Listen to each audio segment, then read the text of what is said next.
So this is Danny Flexen here for Seconds Out. Delighted to be joined by my good friend and top promoter, Dmitry Salita. Dmitry, how are you? I'm doing good. We've had some nice chats over the last couple of weeks. So looking forward to this one. Yeah, well, this one might not be as happy a subject, but I'm sure it will still be insightful. When you first saw the news that Dillian Whyte's VADA test had returned an adverse finding and that his contest with Anthony Joshua, the big rematch, was off, at just 7 days' notice as well, before their fight was due to take place this Saturday, what was your immediate reaction? Well, as a promoter, you obviously understand that knowing Eddie and Matchroom, that they have significant challenge of making sure that they find the appropriate opponent. I'm not sure if this still is a pay-per-view, but if it's a pay-per-view, it's a big card. A lot of people bought tickets. It's on the zone. It's a big show for the United States and for the UK. And as a boxing fan, even though Dillian Whyte is a bit, over the hill, but still something that I was interested in seeing because of their personality, because of their history, because of Dillian Whyte's, really, I feel like he would really wanted to give it his all, but obviously, maybe too much so, the drug tests just a black eye for the sport of boxing, and it's really painful to see when it happens. When it happens anytime, certainly in these big fights. Yeah, I mean, it was very disappointing to see. I think, I'm not saying I was hugely looking forward to the rematch, but you never want to see a fight fall through for these reasons. I know Whyte said he should have been given more time to prove his innocence, but there were only 7 days to go. And as a promoter yourself, you must agree, I guess, that there wasn't really much leeway for Eddie Hearn, Matchroom, and DAZN to give Whyte any more time. Yeah, I mean, and obviously he's had a history of this kind of stuff, unfortunately. And, so,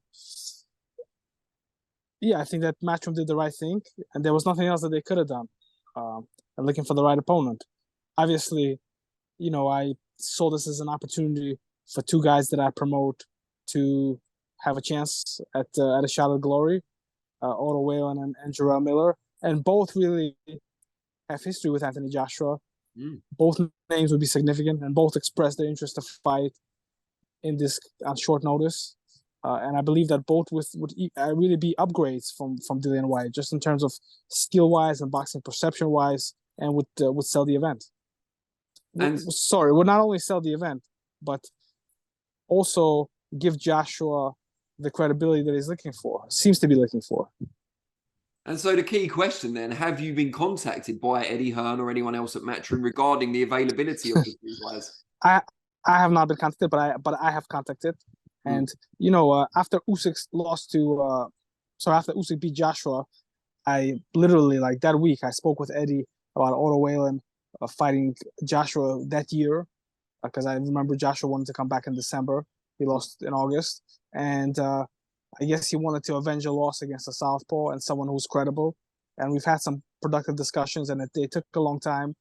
And, we had some other offers for OTTO that we did not really entertain because that was the fight that we really wanted.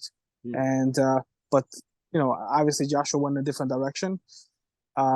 So, however, even in December and November, Eddie has reached out to me about OTTO fighting Joshua, and again, we've had discussions. This is kind of just preliminary discussions, and now when this fallout happened, I really felt that it was very appropriate for OTTO to step in. And OTTO not getting ready for a fight really, but he's one of these guys that always stays in the gym and I kind of always keeps himself in shape. And it would be a big, it just shows what kind of heart OTTO is made of, because OTTO is in it to be a world champion. He's not in it to make a couple of bucks. He's in it to be a champion and to be the best. And the fact that he was willing to accept this opportunity on short notice just kind of shows you where his mind is at and what kind of fighter he is. And so if Matchroom were to come back to you now at this stage, it's what? Monday.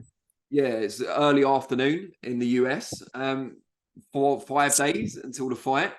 Would you still be in a position to provide either OTTO or Jarrell? Well, it has to be. I'm not the guy that's getting into the ring. But although jokingly, I put out a video of me sparring with Tyson Fury saying I'll step in if I have to. But as of yesterday, yes.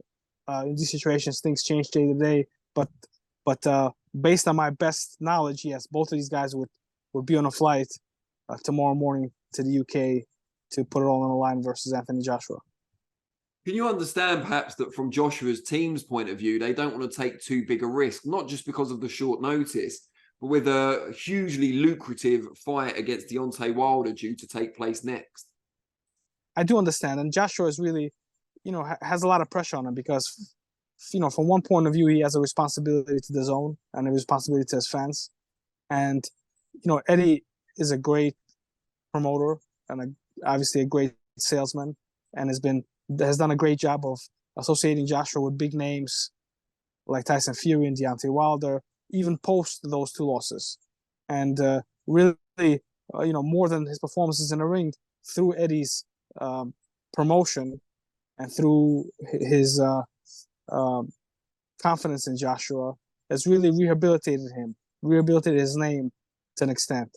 And as a promoter, he did a good job with that. However, at some point, the rubber has got to meet the road. And that means that you got to step it up and you got to show what you're made of. And you got to fight, a real credible contender.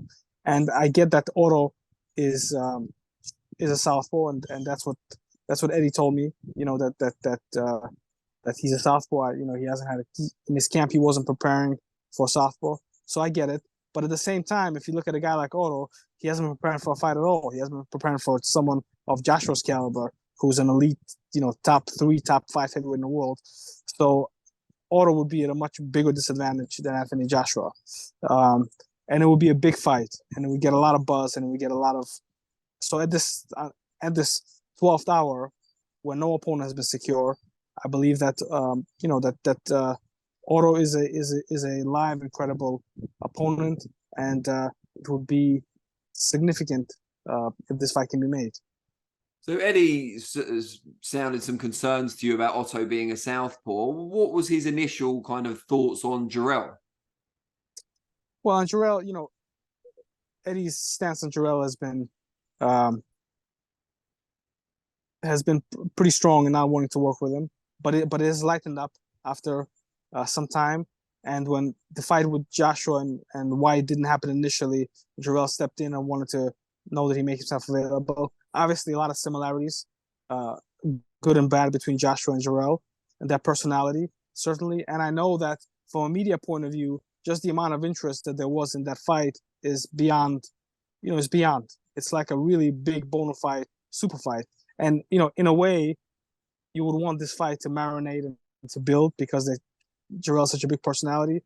But also, with it being the 12th hour and it being so late, I believe Jarrell stepping in with his personality and with all he brings to the table, it will be a tremendous event. No doubt about it. Certainly here in the United States, as well as in the UK. Love him or hate him, it will be a big event. Now, just moving on from Joshua's predicament, before I let you go, there's been a lot of speculation, and we've talked about next fight for Clarissa Shields. Have you yet extended an offer to Keith Thurman, given Clarissa's recent comments? Let's talk about Joshua. Right. I do want to say something about Joshua and about Jarrell particularly.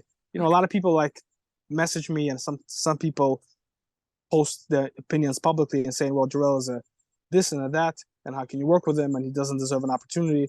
But if you do the crime, you got to serve the time. And Jarrell served his time, maybe the most important years of his career. So if you're not going to give him the opportunities, then why should he be licensed? If you don't live by the code of law of what boxing commissions ordain, and he was suspended in Nevada, which is one of the most strictest commissions in the United States, and then he was given a license and redeemed in Nevada. So, it's like, you can't say that I'm not going to work with him. You can say he doesn't work for us at this time. We don't want to fight him. He's too good. He's not good enough. Whatever. But you can't say that we're not gonna work with him now because of what happened to him in the past. Obviously,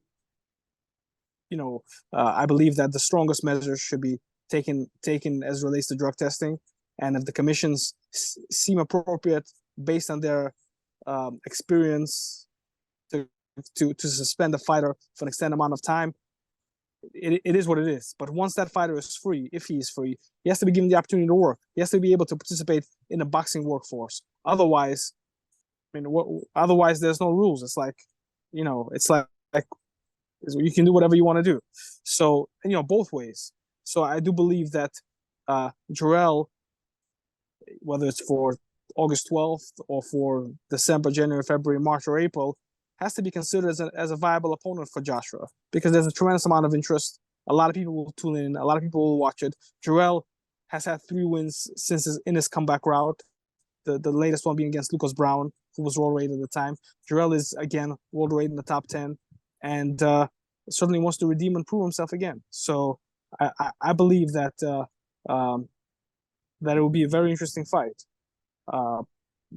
So, and not a lot of. I'm also, in a position that neither Jarrell or OTTO are not aligned with the TV network, and I believe that I'm one of the few, maybe the only promoter in the sport of boxing who has this stable, has a pretty rich stable of fighters, and and most of them are not committed to a network because I do not have an exclusive deal with any network provider, and so I'm obviously very interested in the heavyweight division. Jermaine's trainer called me. He said, "You know what, Dmitry, with that experience of fighting Anthony Joshua, and obviously with the latest win against an undefeated fighter here in July, we would fight Joshua. We just need a little time.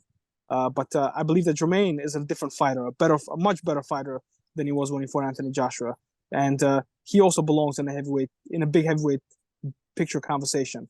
But with that being said, both OTTO is a guy in the gym who's ready to fight, and Jarrell has been in the gym somewhat, doesn't have a fight coming up scheduled, but again has shown that he wants to step up to the plate and show what he's got. I've been posting some videos of Jarrell leading up to the original Joshua fight, and there was just so much hype and so much energy behind that matchup that it certainly would be very interesting. Great stuff. Well, Dmitry, I better go ahead. Yeah, on Clarissa. Clarissa is I don't want to avoid your question, so I want to get back to it. Appreciate it. Clarissa is a great fighter. She's a great woman fighter, and she has dominated the sport of boxing. There are some fighters in women's boxing for her to beat. I believe that Clarissa, I do believe that Clarissa should be recognized as one of the best pound fighters in the world, man or woman. But her fighting Keith Thurman is not something that I applaud. Let's say it's we're all individuals, and we feel a certain kind of way and express our feelings, and I don't know about their relationship, so I don't know if Clarissa said it in a way that she really meant it, or she just kind of like said it as a response to a remark that he's made. I really don't know, but Clarissa is going to be continuing her journey of solidifying herself as the GOAT and breaking barriers and beating fellow women champions in impressive fashion, as she has done as a kid in Flint, Michigan, USA, to go into the UK, beating Savannah Marshall and doing lots of great things. So there will be news regarding Clarissa, but it won't be her fighting Keith Thurman. Fair enough. All right, Dmitry, really appreciate it as always, and let's catch up again soon. I hope the phone rings later tonight with Eddie on the line. Hold on, he's calling right now. Yeah, right. That would have been great, right? Can you imagine? Yeah, it would have been amazing. Yeah. Take care. All right, guys. Thank you so much. Thank you. Thank Thanks.